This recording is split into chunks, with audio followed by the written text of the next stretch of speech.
Thưa quý khán giả, để tạo điều kiện thuận lợi cho người dân trong việc cấp đổi, cấp lại giấy phép xe hay còn gọi là bằng lái xe, thì bắt đầu từ ngày 24 tháng 6 tới đây, Công an tỉnh Đồng Tháp sẽ triển khai thêm 12 điểm để tiếp nhận và giải quyết cấp đổi loại giấy tờ này. Cụ thể, người dân ở thành phố Cao Lãnh có thể đến trực tiếp tại Phòng Cảnh sát Giao thông Công an tỉnh Đồng Tháp, số 238 đường Lê Đại Hành, phường Mỹ Phú để cấp đổi giấy phép lái xe.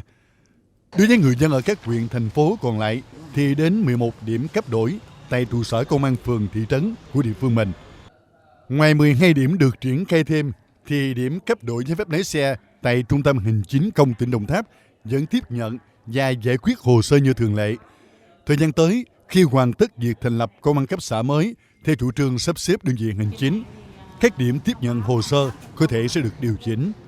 Thông tin cập nhật sẽ được thông báo đến người dân kịp thời.